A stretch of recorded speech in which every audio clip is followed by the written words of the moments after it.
السلام علیکم ورحمۃ اللہ تعالی وبرکاتہ۔ نحمده ونصلي ونسلم على رسوله الكريم اما بعد فاعوذ باللہ من الشیطان الرجیم بسم اللہ الرحمن الرحیم ان اللہ وملائکتہ یصلون علی النبی یا ایہا الذین آمنوا صلوا علیہ وسلموا تسلیما اللہم صلی علی سیدنا ومولانا محمد معدن الجود والکرم وآلہ الکرام وابنہ الکریم وبارک وسلم صلاۃ وسلاما علیک یا رسول اللہ صلی اللہ تعالی علیہ وسلم۔ سورہ بقرہ آیت نمبر 99 کی تفسیر ہے، آیت نمبر 99۔ اللہ تبارک و تعالی ارشاد فرماتا ہے وَلَقَدْ أَنزَلْنَا إِلَيْكَ آيَاتٍ بَيِّنَاتٍ وَمَا يَكْفُرُ بِهَا إِلَّا الْفَاسِقُونَ، اور بے شک ہم نے تمہاری طرف روشن آیتیں اتاری اور ان کے منکر نہ ہوں گے مگر فاسق لوگ۔ یہاں روشن آیتوں کی بات چل رہی ہے، تو آیتیں تو قرآن کی بھی آیتیں ہیں، اور آیت کا مطلب ہوتا ہے نشانی۔ اللہ تبارک و تعالیٰ نے قرآن کی آیتیں بھی نازل فرمائی اور نبی پاک صلی اللہ علیہ وسلم کو نشانیاں بھی عطا فرمائی، یعنی معجزات، جو حضور پاک صلی اللہ علیہ وسلم کی نبوت کی دلیل۔ معجزہ جو ہوتا ہے وہ نبی کی نبوت کی دلیل ہوا کرتا ہے۔ اس کے باوجود یہودی ایمان نہیں لائے، یعنی ان میں سے ایک گروہ تو ایمان لے آیا لیکن اکثر نے انکار کر دیا، تو انہی کا ذکر ہے وَمَا يَكْفُرُ بِهَا إِلَّا الْفَاسِقُونَ، کہ ان آیتوں کا انکار نہیں کرتے مگر فاسق لوگ، اللہ کی نافرمانی کرنے والے لوگ، وہ یہودی تھے۔ تو وہی واقعہ بیان کر رہے ہیں کہ یہ ابن سوریہ، جس کا واقعہ اس سے پہلے والی آیت کریمہ کے شان نزول میں بیان ہوا، ابن سوریہ یہودیوں کا عالم تھا۔ اس نے ایک دفعہ حضور پاک صلی اللہ علیہ وسلم کی بارگاہ میں عرض کیا تھا کہ اے محمد، وہ لوگ تو ڈائریکٹ نام لے کے پکارتے تھے، یعنی وہ یا رسول اللہ کیوں کہے گا، وہ حضور کو رسول مانتا ہی نہیں ہے، تو اس نے ڈائریکٹ حضور کا نام لے کر کہا کہ آپ ہمارے پاس کوئی ایسی چیز نہ لائے جسے ہم پہچانتے، اور نہ آپ پر کوئی ظاہری آیت اتری، یعنی کوئی نشانی بھی نہیں لائے آپ نبی ہیں تو اس کی کوئی نشانی ہونی چاہیے، کوئی علامت ہونی چاہیے، کوئی دلیل ہونی چاہیے، جبکہ ہزاروں دلیلیں اللہ نے عطا فرمائی اور حضور پاک صلی اللہ علیہ وسلم کو بے شمار معجزات عطا فرمائے۔ بلکہ ہمارا آپ کا تو عقیدہ ہے نا کہ حضور کو اللہ تبارک و تعالیٰ نے سراپا معجزہ بنا کر بھیجا، تو دیکھنے والا حضور کو دیکھ کر ہی سمجھ جاتا۔ اگر وہ دیکھنے والی نگاہ ہوتی، بصیرت والی نگاہ ہوتی، جو دشمنی کا چشمہ لگا کر دیکھے، اسے کہاں سے نظر آئے گا کہ حضور پاک صلی اللہ علیہ وسلم معجزہ ہیں۔ بہرحال ان لوگوں نے یہ آیت کا مطالبہ کیا کہ کوئی آیت تو آپ لے کر نہیں آئے، کوئی نشانی تو آپ لے کر نہیں آئے جسے ہم مانتے، تو اس کے جواب میں یہ آیت کریمہ نازل ہوئی اور فرمایا گیا کہ بہت ساری آیتیں ہم نے تو نازل کی ہیں، بہت ساری نشانیاں آپ کو عطا فرمائی، یہ لوگ منکر ہیں، انکار کرنے والے ہیں۔ اور تفسیر کبیر میں فرمایا کہ ایک دفعہ معاذ ابن جبل، یہ صحابی رسول ہیں رضی اللہ تعالیٰ عنہ، انہوں نے عرض کیا، انہوں نے یہودیوں سے فرمایا کہ اے یہودیوں، پہلے تم اہل کتاب تھے، یعنی کتاب کو ماننے کا دعویٰ کرتے تھے، توریت کو ماننے کا دعویٰ کرتے تھے، اور ہم مشرک تھے۔ یعنی حضرت معاذ ابن جبل رضی اللہ تعالیٰ عنہ کہہ رہے ہیں کہ ہم تو کسی کتاب کو فالو کرنے والے نہیں تھے، ہم مشرک تھے۔ حضرت معاذ ابن جبل کہہ رہے ہیں تم نے یعنی نبی آخر الزماں کی تعریفیں سنا کر ہمیں ان کا شیدائی بنا دیا، کیونکہ حضور کے دنیا میں تشریف لانے سے پہلے، اعلان نبوت فرمانے سے پہلے یہودی حضور کا خوب چرچا کرتے تھے، کیونکہ توریت میں حضور کا ذکر تھا، انجیل میں حضور کا ذکر تھا کہ نبی آخر الزماں خاتم النبیین ایسے ہوں گے، ان میں یہ خوبیاں ہوں گی، ان کی یہ علامتیں ہیں، ان کی یہ نشانیاں، یہ خود لوگوں کو بتاتے تھے۔ لیکن جب حضور آئے تو نہیں مانا، جب حضور نے اعلان نبوت فرمایا تو انکار کر دیا، چونکہ یہ تو سوچ کے بیٹھے ہوئے تھے نا، جو بار بار میں نے عرض کیا کہ جو آخری نبی ہوں گے وہ بھی ہم میں سے ہوں گے، وہ بھی بنی اسرائیل میں سے ہوں گے، جبکہ حضور اولاد اسماعیل میں تشریف لائے تو یہ جل بھن گئے، حسد کی آگ کا شکار ہو گئے۔ تو بہرحال یہ تعریفیں سن کر حضرت معاذ ابن جبل کہتے ہیں کہ ہم تو نبی آخر الزماں کے فدائی ہو گئے تھے، شیدائی بنا دیا تم لوگوں نے ہمیں۔ لیکن رب کی شان یہ ہے کہ ہم نے اور تم نے ان کو پایا بھی، یعنی ان کا زمانہ پایا، تو تمہاری بتائی ہوئی صفتوں سے، یعنی تم نے جو علامتیں بتائی تھی نا، جو نشانیاں، ان کو ہم نے پہچان لیا، ان نشانیوں سے حضور کو پہچان لیا اور ہم تو ان پر ایمان لے آئے، یعنی ہم مشرک تھے، ہم حضور پر ایمان لے آئے، اور تم نے جو علامتیں بتائی تھی انہی علامتوں کو دیکھ کر ایمان لے آئے، اور تمہارا حال عجیب ہے کہ بتانے والے تم لوگ، حضور کی علامتیں، حضور کی نشانیاں بتانے والے تم لوگ، لیکن تم ایمان نہیں لائے، تم کیوں محروم رہ گئے؟ حضرت معاذ ابن جبل نے یہ سوال پوچھا تھا، تو اس پر یہودیوں نے کہا کہ یہ توریت کی بتائی ہوئی نشانی لے کر نہ آئے، یعنی وہ کہتے ہیں ناچ نہ جانے آنگن ٹیڑھا، یہ حال ہے ان لوگوں کا، ساری نشانیاں ہیں جو توریت میں بیان ہوئی، پھر بھی کہتا ہے، جھوٹ بولتا ہے یہودی کہ توریت میں بتائی ہوئی نشانی لے کر نہیں آیا، یعنی ان کے حساب سے نشانی ہونی چاہیے، ان کے حساب سے علامت ہونی چاہیے، جبکہ وہ ساری علامتیں جو توریت میں، انجیل میں، آسمانی کتابوں میں بیان ہوئی تھی وہ حضور پاک صلی اللہ علیہ وسلم کی ذات بابرکات میں بدرجہ اتم موجود تھی۔ تو یہ بہانہ بناتے کہ وہ نشانی لے کر نہیں آئے جو توریت میں بتائی گئی جس سے ہم ان کو نبی مانیں، تب یہ آیت کریمہ نازل ہوئی کہ اتنی ساری تو نشانیاں عطا ہوئی ہیں، اتنی ساری تو آیتیں لے کر آئے۔ تو یہ دو واقعات تھے، تو ہو سکتا ہے کہ یہ دونوں واقعات ہوئے ہوں، یعنی ابن سوریہ والا واقعہ بھی ہوا ہو اور حضرت معاذ ابن جبل والا واقعہ بھی ہوا ہو، تو ادھر تو ابن سوریہ نے حضور سے یہ بات کہی ہو اور ادھر دوسری طرف یہودیوں سے حضرت معاذ ابن جبل کی یہ بات چیت اور گفتگو ہوئی ہو، تو یہ دونوں کا ذکر ملتا ہے روایتوں میں۔ اب یہ جو آیت کریمہ ہے نا، اس کی تفسیر کا خلاصہ یعنی حضور پاک صلی اللہ علیہ وسلم سے فرمایا جا رہا ہے کہ اے نبی، ہم نے آپ پر وہ قرآن اتارا جو ہماری وحدانیت اور آپ کی نبوت کی کھلی ہوئی دلیل ہے۔ قرآن دلیل ہے، اللہ کی وحدانیت یعنی اللہ کے ایک ہونے کی دلیل ہے، اور نبی پاک صلی اللہ علیہ وسلم کے نبی اور رسول ہونے کی دلیل ہے، کیونکہ حضور پر اترا قرآن، حضور پر نازل ہوا قرآن کی آیتیں سورتیں، تو یہی اس بات کی دلیل ہے کہ حضور نبی ہیں، تو یہ بات ہوئی دلیل ہے۔ ان کا کوئی بھی بے علمی اور نادانی یا کسی شبہ سے انکار نہ کرے گا، بلکہ محض خباثت نفس سے، یعنی نادانی میں، بے علمی میں کوئی انکار نہیں کرے گا، اگر کوئی انکار کرے گا تو خباثت نفس کی وجہ سے، یعنی اس کا نفس ہی خبیث ہوگا انکار کرنے والا۔ یا یوں کہو کہ اے نبی صلی اللہ علیہ وسلم، اگر یہود جبرائیل کی وجہ سے قرآن کو نہیں مانتے، اس سے پہلے والی آیت میں گزرا نا کہ یہ حضرت جبرائیل کو اپنا دشمن کہتے تھے کہ جبرائیل تو ہمارے دشمن ہے، میکائیل ہمارے دوست ہیں، تو یہ قرآن چونکہ جبرائیل لے کر آئے ہیں اس لیے ہم نہیں مانیں گے، یہودیوں نے یہ بات کہی تھی۔ تو اس کا بھی جواب دیا جا رہا ہے کہ اگر یہودی جبرائیل کی وجہ سے قرآن کو نہیں مانتے تو ہم نے تو قرآن کے علاوہ اور بھی بہت سارے معجزات اتارے ہیں، بہت ساری نشانیاں آپ کو عطا فرمائی، آپ کے فراق میں ستون رویا، یہ معجزات کا ذکر کیا جا رہا ہے۔ حضور پاک صلی اللہ علیہ وسلم مسجد نبوی میں جب خطبہ ارشاد فرماتے تھے تو کھجور کا ایک ستون تھا، کھجور کا ایک تنا تھا، اس سے ٹیک لگا کر خطبہ ارشاد فرماتے تھے۔ پھر جب حضور کے لیے ممبر تیار کر دیا گیا تو حضور ممبر پر تشریف فرما ہونے لگے، اور وہ جو ستون تھا وہ حضور پاک صلی اللہ علیہ وسلم کی جدائی میں رونے لگا، کیونکہ حضور نے اس کو چھوڑ دیا اور ممبر پر تشریف فرما۔ تو اب ایک ستون دیکھیے، حالانکہ وہ تنا تھا، بے جان تھا، یعنی وہ تو جڑ سے نکال دیا گیا تھا، لا کر اس کو مسجد نبوی میں نصب کیا گیا تھا، وہ حضور کی یاد میں اور حضور کی جدائی میں رونے لگا، تو یہ حضور کا معجزہ، وہ پورا واقعہ ہے، تو وہ پھر کبھی معجزات انشاءاللہ ہم تفصیل کے ساتھ بیان کریں گے۔ اور حضور پاک صلی اللہ علیہ وسلم سے درختوں نے بات چیت کی، درختوں نے اور پتھروں نے حضور کی بارگاہ میں سلام پیش کیا، آپ سے اونٹوں نے شکایت کی اور ہرنوں نے اپنے دکھ کی حکایت بیان کی، آپ کے اشارے انگشت سے یعنی انگلی کے اشارے سے چاند پھٹ گیا، چاند کے 2 ٹکڑے ہو گئے، سورج لوٹ آیا، انگلیوں سے پانی کے چشمے پھوٹے، اور تھوڑے سے کھانے سے بڑی خلقت سیر ہو گئی، یعنی تھوڑا سا کھانا بہت سارے لوگوں کے لیے کافی ہو گیا۔ ایسے تو بہت سارے واقعات ہیں۔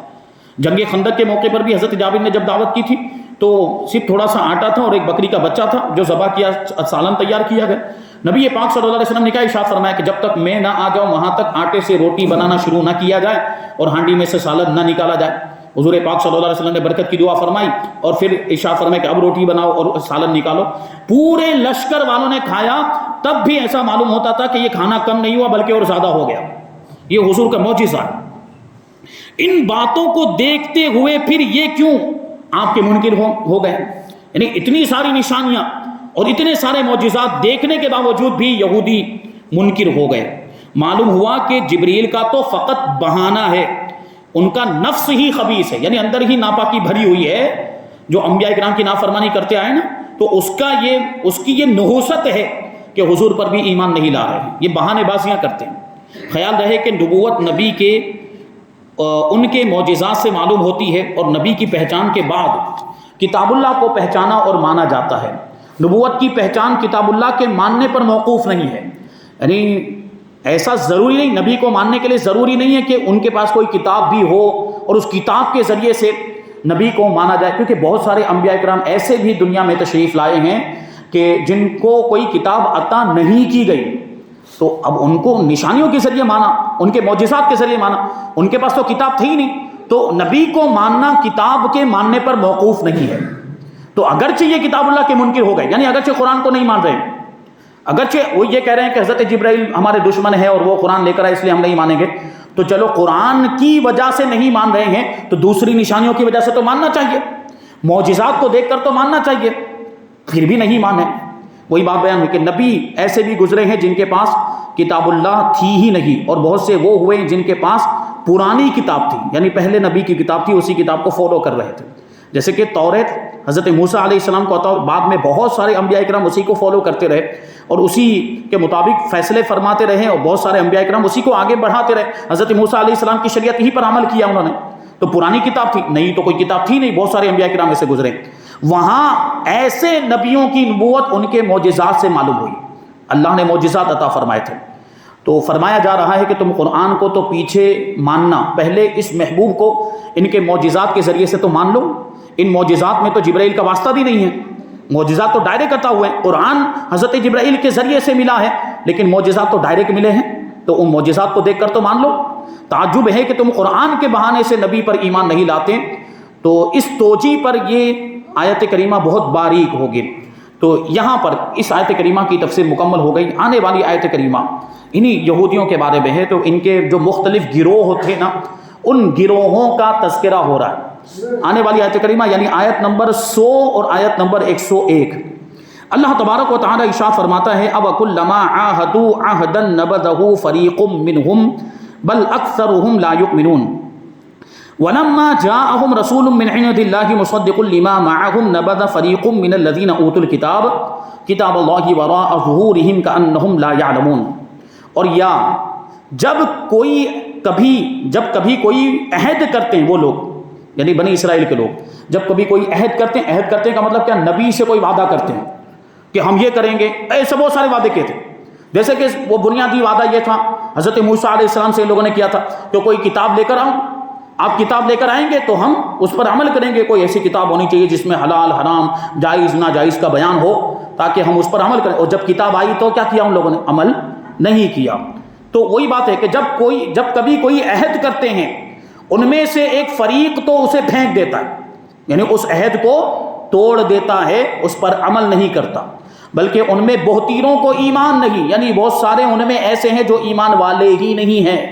اور جب ان کے پاس تشریف لایا اللہ کے یہاں سے ایک رسول، یہ حضور کی بات ہو رہی ہے، جب یہودیوں کے پاس اللہ کی جانب سے، یہ بھی غور کرنے کی بات ہے، ابھی اس پر بھی گفتگو ہوگی کہ یہاں پروردگار کیا فرما رہا ہے، من عند اللہ، رسول آیا کہاں سے، اللہ کی بارگاہ سے آیا، یعنی یہاں دنیا میں آنے سے پہلے وہ کہاں تھا، نبی اللہ کی بارگاہ میں تھا۔ تو ان کے پاس جب تشریف لایا اللہ کے یہاں سے ایک رسول، ان کی کتابوں کی تصدیق فرماتا، یعنی حضور پاک صلی اللہ علیہ وسلم اگلی ساری آسمانی کتابوں کی تصدیق فرمانے والے ہیں، اور قرآن بھی اگلی ساری آسمانی کتابوں کی تصدیق کرتا ہے، کیونکہ وہ بھی اللہ کا کلام، یہ بھی اللہ کا کلام ہے۔ تو کتاب والوں میں سے ایک گروہ نے اللہ کی کتاب اپنی پیٹھ کے پیچھے پھینک دی، یعنی اللہ کی کتاب کو نہیں مانا۔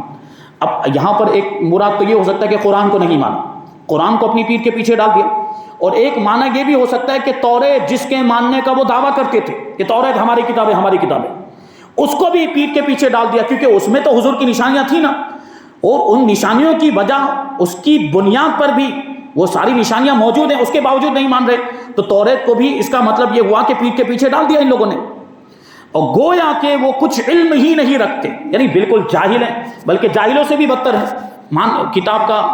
کتاب کو ماننے کا دعویٰ ہے، کتاب کا علم رکھنے کا دعویٰ ہے، لیکن اس کے باوجود حال یہ ہے کہ حضور پاک صلی اللہ علیہ وسلم پر ایمان نہیں لائے۔ تو اس کے پیچھے کا واقعہ بیان کرتے ہیں کہ ایک بار حضور صلی اللہ علیہ وسلم نے یہودیوں کے بڑے عالم، اس کا نام تھا مالک ابن سیف، اور اس کی جماعت کو، اس کے ساتھ جو اس کے چیلے چپاٹے اور اس کے شاگرد تھے، اللہ تعالیٰ کے وہ عہد و پیمان یاد دلائے جو کہ توریت میں نبی آخر الزماں پر ایمان لانے کے متعلق ان سے لیے گئے تھے. یعنی توریت میں یہ وعدہ لیا گیا تھا کہ نبی آخر الزماں آئیں گے تو تم ان پر ایمان لانا. ان لوگوں نے سب ان وعدوں کو تو اس وقت تو ایکسیپٹ کیا تھا کہ ہم ہاں وعدہ کرتے ہیں. تو وہ سارے وعدے حضور نے مالک ابن سیف اور اس کی جماعت کو یاد دلائے. تو ابن سیف نے ان کا صاف انکار کر دیا. یہ ایسی جھوٹی قوم تو پہلے سے ہے. اور جب انہوں نے اپنے نبیوں کا انکار کیا تو ہمارے نبی پاک صلی اللہ علیہ وسلم وہ پرانا طریقہ حضور کے ساتھ بھی ان لوگوں نے اپنایا. اور حضور کے سامنے وہ مالک ابن سیف نے ساری آیتوں کا انکار کر دیا اور سارے وعدوں کا، سارے عہدوں کا انکار کر دیا کہ ہم سے تو ایسا کوئی وعدہ لیا ہی نہیں گیا، ہم سے تو کوئی ایسا عہد لیا ہی نہیں گیا. صاف انکار کر دیا. تو اس پر یہ آیت کریمہ نازل ہوئی کہ نہیں، ان سے وعدے لیے گئے، لیکن ان کا حال یہ ہے کہ جب یہ وعدہ کرتے ہیں نا تو وعدہ توڑ دیتے ہیں، وعدہ خلافی کرتے ہیں. یہ ان کا طریقہ ہے، یہ ان کی سرکشی ہے. خیال رہے کہ بعض گناہ گزشتہ چھپے ہوئے گناہوں کو ظاہر کر دیتے ہیں. یہ بہت اہم بات بیان ہو رہی ہے. کچھ گناہ ایسے ہوتے ہیں کہ ہمارے چھپے ہوئے گناہوں کو بھی ظاہر کر دیتے ہیں. جیسے کہ مثال کے طور پر کوئی بڑا گناہ کسی نے کر دیا تو اب کیا ہوتا ہے، وہ گناہ جب مشہور ہوتا ہے نا تو جو اس کے متعلق ہوتا ہے، جو اس کے قریبی ہوتے ہیں، ارے اس گناہ کی کیا بات کرتے ہیں، میں نے تو اس کو یہ بھی کرتے ہوئے دیکھا ہے، میں نے تو اس کو ایسا بھی کرتے ہوئے دیکھا. تو دوسرے گناہ بھی نکلتے ہیں، دوسری راز کی باتیں بھی نکلتی ہیں. تو بعض گناہ ایسے ہوتے ہیں جو بہت سارے چھپے ہوئے گناہوں کو ظاہر کر دیتے ہیں اور گزشتہ نیکیوں کو چھپا لیتے ہیں. اب جب گناہوں کا تذکرہ ہونے لگا تو سب اس کے گناہ ہی بیان کر رہے ہیں، نیکیاں بھول جاتے ہیں سب. یہ بھی ہوتا ہے. اور بعض نیکیاں، اب اس کا الٹا بھی دیکھنا ہے آپ کو کہ بعض نیکیاں ایسی ہوتی ہیں جو گزشتہ چھپی ہوئی نیکیوں کو ظاہر کر دیتی ہیں. جیسے کہ کبھی کوئی بہت اچھا کام کر دے تو اس نیکی کا تذکرہ ہو جاتا ہے، پھر جو اس کے چاہنے والے، اس کے متعلقین ہوتے ہیں، وہ اس کی دوسری نیکیوں کا بھی، ارے آپ اس پر تعجب کر رہے ہیں، انہوں نے تو یہ بھی نیک کام کیا تھا، انہوں نے تو یہ بھی اچھا کام کیا تھا. تو دوسری نیکیاں ظاہر ہونے لگتی ہیں. اور وہ جو بڑی نیکی ہوتی ہے وہ گناہوں کو چھپا دیتی ہے، پھر نیکیوں کا ہی تذکرہ ہو رہا ہوتا ہے. اب یہ یہودیوں پر اس کو فٹ کرے، اس قاعدے کو. ان کا حال کیا تھا؟ ایک مثال دے رہے ہیں. پہلے دیکھیں یزید کی مثال دے رہے ہیں کہ یزید کا حال کیسا تھا. وہ پہلے نماز پڑھتا تھا جب تک حضرت امیر معاویہ رضی اللہ تعالیٰ عنہ باحیات تھے، بہت سیدھا تھا، وہ بہت سیدھا تھا. اور کیونکہ حضرت امیر معاویہ کا روب و دبدبہ بھی تھا، تو نماز بھی پڑھتا تھا، روزے بھی رکھتا، صدقہ تو خیر، یہاں تک کہ جہاد میں شرکت بھی کی تھی اس نے، تو لشکروں کے ساتھ جاتا بھی تھا. لیکن جیسے ہی وہ واقعہ کربلا پیش آیا اور امام علی مقام امام حسین کو اسی کے حکم پر شہید کیا گیا، یزید کے حکم پر، تو ساری نیکیوں پر پانی پھر گیا. اب کوئی اس کی تعریف کرتا ہے، کوئی اس کی نیکیوں کا تذکرہ کرتا ہے. یعنی اس ایک برائی نے ساری نیکیوں پر پردہ ڈال دیا اور دوسرے گناہ اس کے ظاہر ہو گئے. کیا کرتا تھا؟ شراب نوشی کرتا تھا اور فسق و فجور میں مشغول رہتا تھا، معاذ اللہ کیا وہ سب اس کا تذکرہ ہونے لگ گیا. تو اس کے سارے اعمال چھپا دیے اس ایک گناہ نے، اور اس کے سارے چھپے ہوئے عیب، زنا، شراب خوری وغیرہ دنیا میں مشہور کر دی. پھر اب ایک اچھی مثال دے، یہ تو بری مثال ہوئی گناہوں کی مثال. صحابہ کرام حضور پر ایمان لائے، حضور کا دیدار کیا، ایمان کی حالت میں صحابی کا مرتبہ مل گیا. تو صحابہ کرام کی صحابیت نے ان کے زمانے جاہلیت کے سارے عیبوں کو چھپا دیا. یعنی جب تک ایمان نہیں لائے تھے وہ برائیاں کی تھی پہلے. بہت سارے صحابہ ایسے تھے. کچھ صحابہ تو ایسے تھے کہ جن کو اللہ نے پہلے ہی سے پاکیزہ طبیعت عطا فرمائی، جیسے سیدنا صدیق اکبر رضی اللہ تعالیٰ عنہ، انہوں نے کبھی زمانے جاہلیت میں بھی شرک نہیں کیا، بتوں کی پوجا نہیں کی. ایسے بہت سارے صحابہ تھے. لیکن ان میں سے اکثر صحابہ ایسے تھے جو پہلے برے کام کرتے تھے، ایمان لانے سے پہلے غلط کام کرتے تھے، لیکن جب ایمان لے آئے اور صحابی کا مرتبہ مل گیا تو ان کی صحابیت نے ان کے پہلے کے سارے عیبوں پر پردہ ڈال دیا اور ان کی گزشتہ ساری نیکیاں ظاہر کر دی. اب نیکیوں کا تذکرہ ہو رہا ہے. اسی طرح بنی اسرائیل کی عداوت ہے، دشمنی، کہ حضور پاک صلی اللہ علیہ وسلم نے ان کی گزشتہ، حضور پاک صلی اللہ علیہ وسلم کی دشمنی نے، حضور کی دشمنی نے ان کی ساری نیکیوں کو چھپا دیا، مگر ان کی بد عہدیاں، جو وعدہ خلافیاں وہ کرتے آئے ہیں وہ، اور دوسری جو برائیاں تھیں وہ دنیا کے سامنے ظاہر کر دی. اگر یہ لوگ حضور پاک صلی اللہ علیہ وسلم پر ایمان لے آتے تو معاملہ برعکس ہوتا، یعنی ان کی نیکیوں کا چرچا ہو رہا ہوتا اور ان کی برائیوں پر پردہ پڑ جاتا. لیکن حضور پر ایمان نہیں لائے، اس لیے آج ان کی برائی ہو رہی ہے. دیکھو قرآن پاک کے اندر ان کی برائی آئی ہے کہ نہیں آئی؟ وہ قیامت تک ان کی مذمت ہوتی رہے گی، قیامت تک ان کا برائی کے ساتھ تذکرہ ہوتا رہے گا. کیوں؟ حضور پر ایمان نہ لانے کی وجہ سے. تو ان کی بد عہدیوں کا ذکر قرآن پاک کی اس آیت کریمہ کے اندر موجود ہے. ان کا یہ جرم تھا اور اس جرم کی وجہ سے جو حضور کا انکار کیا، ان کے سارے جرم کھل گئے. اب اس آیت کریمہ سے جو باتیں معلوم ہوئی نا وہ بیان کرتے ہیں کہ یہودیوں کے 4 فرقے تھے، 4 گروہ تھے. ایک تو صحیح معنی میں توریت پر عمل کرنے والا تھا ایک گروہ، جو کہ حضور پاک صلی اللہ علیہ وسلم پر ایمان لے آئے، کیونکہ وہ واقعی توریت کو فالو کرنے والے تھے اور توریت میں حضور کی نشانیاں تھیں. فوراً وہ نشانیاں دیکھ کر حضور پر ایمان لے آئے، جیسے کہ حضرت عبداللہ ابن سلام اور حضرت کعب احبار رضی اللہ تعالیٰ یہ حضور پر ایمان لے آئے. اسی لیے قرآن نے فریق فرمایا، یعنی گروہ فرمایا. منکر سب نہیں تھے، انکار کرنے والے سب نہیں تھے، ایمان لانے والے بھی تھے ان میں. ہاں ایک گروہ ایسا ہے جو ایمان لایا، مگر اکثر ایسے تھے جو ایمان نہیں لائے. یہ ایمان لانے والے بہت تھوڑے تھے، بہت کم تھے، اس لیے فرمایا گیا بل اکثرہم لا یعلمون، ان میں سے اکثر تو نادان ہیں، ان میں سے اکثر ایسے ہیں جو جانتے ہی نہیں ہیں. تو دوسری وہ جماعت ہے جنہوں نے اعلانیہ عہد شکنی کی اور سرکشی اور بغاوت کی، یعنی کھلم کھلا حضور کی دشمنی پر اتر آئے تھے. تو ان کے لیے قرآن پاک میں فرمایا کہ بل اکثرہم لا یؤمنون، ان میں سے اکثر ایمان نہیں لاتے. اور چوتھا گروہ وہ ہے، تیسرا گروہ وہ ہے جن کے بارے میں یہ فرمایا، جو جن لوگوں نے کھلم کھلا عہد شکنی کی، وعدہ خلافی کی، ان کے بارے میں نبذہ فریق منہم آیا کہ جو اللہ سے وعدہ کیا تھا اس وعدے کو توڑ دیا، ان کے بارے میں یہ آیا. اور تیسرا گروہ جاہلوں کا تھا جنہیں کچھ پتہ ہی نہیں تھا، وہ بالکل بے علم تھے، وہ ان کے عالم جو بتاتے تھے ان کے بھیجے میں ڈالتے تھے، اس پر وہ عمل کرنے لگ جاتے تھے. تو ان لوگوں نے عالموں کے بہکاوے میں، یہودی عالموں کے بہکاوے میں توریت سے منہ موڑ لیا اور حضور پر ایمان نہیں لائے. تو ان کے بارے میں فرمایا بل اکثرہم لا یؤمنون، ان میں سے اکثر ایمان نہیں لاتے ہیں. اور چوتھا وہ ہے جو دیدہ و دانستہ جاہل بن گئے، یعنی سب کچھ جاننے کے باوجود، وہ عالموں کا گروہ تھا، سب کچھ جاننے کے باوجود انجان بنے، ساری نشانیاں ساری علامتیں ان کو معلوم تھی، پھر بھی حضور پر ایمان نہیں لائے اور نبی آخر الزماں کو پہچان کر بھی بے خبری ظاہر کرنے لگے. تو ان کے لیے فرمایا گیا کأنہم لا یعلمون، یعنی ایسا معلوم ہوتا ہے جیسے کہ جانتے ہی نہ ہو جبکہ جانتے تھے. یہ بات بیان ہوئی. ان میں سے پہلا فرقہ تو ناجی ہے، یعنی پہلا گروہ جو ایمان لے آیا وہ ناجی ہے، یعنی نجات پانے والا جو حضور پر ایمان لے آیا. اور باقی تینوں ناری ہیں، یعنی وہ جو بالکل جاہل تھے وہ بھی جہالت کی وجہ سے جو ایمان نہیں لائے، اور وہ جو علماء کے بہکاوے میں حضور پر ایمان نہیں لائے ان کے علماء کے بہکاوے میں، اور وہ جو جان کے بھی وہ انجان بنتے تھے، یہ تینوں کے تینوں جہنمی ہیں. مگر جس کا جیسا جرم ویسی ہی اس کی سزا ہوگی. فرمایا جا رہا ہے کہ اے محبوب صلی اللہ علیہ وسلم یہ حضرت جبرائیل کا بہانہ کر رہے ہیں. ان کی تو یہ حالت ہے کہ سوائے چند مخلص لوگوں کے باقی سب نے اپنے عہد و پیمان توڑ دیے ہیں. کسی نے کھلے بندوں، کسی نے خفیہ طور پر، کسی نے جہالت سے اور کسی نے جاہل بن کر. یہ لوگ ایسے گندے عذر کہاں کہاں کریں گے. آپ ان کی بکواس پر دھیان نہ دیں. اللہ کے عہد انہوں نے توڑے، رسولوں کے عہدوں کا انہوں نے خیال نہ کیا، آپس کے عہد و پیمان توڑنے میں یہ بڑے ماہر ہیں. کتاب اللہ کو پس پشت انہوں نے ڈال دیا ہے، قرآن کریم کی جلن میں توریت کو انہوں نے پھینک دیا. پھر ایسی ہٹ درم قوم کا کیا ٹھکانہ ہوگا. یہ ہٹ درمی کرنے والے یعنی نہ ماننے والے لوگ ہیں.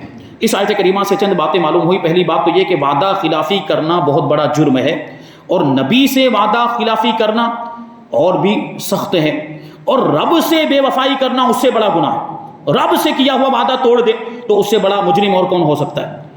جس کی بات ٹھیک نہیں اس کے باپ بھی ٹھیک نہیں، یعنی اس کی نسل میں خرابی ہوتی ہے.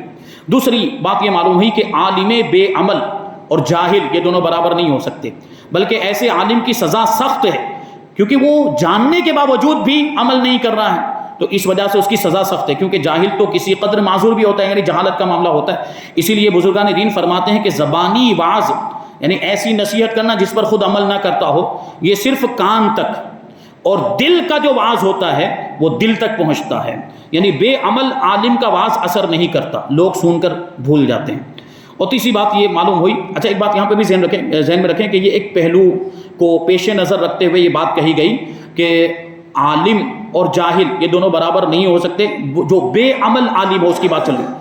بے عمل عالم جو ہوتا ہے نا اس کی سزا جاہل کے مقابلے میں سخت ہوتی ہے. لیکن یہاں آپ دیکھیں نا دوسرا پہلو یہ بھی ہے کہ جو جاہل ہوگا، عالم اگرچہ بے عمل ہے لیکن اس کے مقابلے میں جو جاہل ہے، جو بے عمل عالم ہے اس کو بھی تو سزا ملے گی، لیکن جاہل کو ڈبل سزا ملے گی، اس اعتبار سے کہ اس نے علم حاصل نہیں کیا جو علم حاصل کرنا فرض تھا. اب اس علم حاصل نہ کرنے کی وجہ سے اب جو یہ بے عملی کا شکار ہو رہا ہے تو یہ ڈبل گناہ ہو رہا ہے اس کا، اس اعتبار سے. یعنی دو الگ الگ پہلو ہیں. اور جو عالم بے عمل ہے، سوال یہ پیدا ہوتا ہے کہ پھر ایسے عالم کو نصیحت کرنی چاہیے کہ نہیں، لوگوں کو سکھانا چاہیے کہ نہیں؟ تو حکم تو یہی ہے کہ پہلے خود عمل کرے پھر دوسروں کو بتائے۔ حکم تو یہ، اگر وہ چاہتا ہے کہ اس کی زبان میں تاثیر پیدا ہو جائے اور جو وہ بولے لوگوں پر اس کا اثر ہو، لوگ عمل کریں، تو پہلے اس کو خود عمل کرنا پڑے گا۔ قرآن پاک میں لِمَ تَقُولُونَ مَا لَا تَفْعَلُونَ، ایسی باتیں کیوں کہتے ہو جو خود نہیں کرتے؟ یعنی خود عمل نہیں کرتے، پھر ایسی بات لوگوں کو کیوں سکھاتے؟ یہ علماء کے لیے یہ احکام عطا ہوئے ہیں۔ لیکن اب سوال یہ پیدا ہوتا ہے کہ اگر کوئی عالم عمل نہیں کر رہا ہے تو کیا وہ نصیحت نہیں کر سکتا؟ کیا وہ لوگوں کی اصلاح نہیں کر سکتا؟ نہیں، ایسا نہیں ہے، کر سکتا ہے۔ ہاں، بس یہ ہے کہ وہ کھلم کھلا گناہ کبیرہ کرتا ہوگا تب تو مسائل پیدا ہوں گے۔ کھلم کھلا گناہ کرتا، لوگ اس کے سامنے بولیں گے تو گناہ کرتا ہے، ان کو سکھاتا ہے، خود تو نماز ہی پڑھتا ہے اور ان کو کہتا ہے نماز پڑھنے کے لیے، یہ بات ہوگی۔ تو بہرحال اس کے اوپر دو فریضے ہیں، عالم کی دو ذمہ داریاں، ایک تو یہ کہ جو علم حاصل کیا اس پر عمل کرے، اور دوسرا یہ کہ وہ علم دوسروں تک پہنچائے۔ تو ایک ذمہ داری وہ ادا نہیں کر رہا، یعنی عمل نہیں کر رہا، تو اس پر تو پکڑ ہوگی، لیکن دوسری ذمہ داری کو کیوں چھوڑے؟ دوسری ذمہ داری کو انجام دے، یعنی لوگوں تک اس علم کو پہنچائے، کم سے کم یہ تو کرے، تاکہ یہ عمل نہیں کر رہا جن تک علم پہنچتا ہے، ہو سکتا ہے وہ عمل کریں گے۔ تو یہ بات بھی یہاں سے معلوم ہوئی ہے، اور بھی بہت ساری باتیں ہیں اس آیت کریمہ کی تفسیر کے تحت انشاءاللہ وہ باتیں، اور آنے والی آیت کریمہ آیت نمبر، وہ آیت تو بہت لمبی ہے، اس کا ایک جز ہے، آیت نمبر 102 ہے، انشاءاللہ اس کا پہلا جز جو ہے وہ ہم آئندہ درس میں شامل کریں گے، اور اس کے اندر ایک بہت ہی دلچسپ واقعہ بھی ہے اس آیت کریمہ کے تحت، حضرت سلیمان علیہ السلام کا واقعہ، اور یہ جادو وغیرہ کہاں سے، جادو کی شروعات کہاں سے ہوئی، وہ بھی آپ حضرات کو کافی معلومات اس میں ملیں گی انشاءاللہ، تو اس کو ہم آئندہ درس میں شامل کریں گے۔ اللہ تبارک و تعالیٰ کی بارگاہ میں دعا ہے کہ جو کچھ بھی بیان ہوا اس پر ہم سب کو عمل کرنے کی توفیق عطا فرمائے، اور نور قرآن سے ہم سب کے دلوں کو روشن اور منور فرمائے۔ وما علینا الا البلاغ۔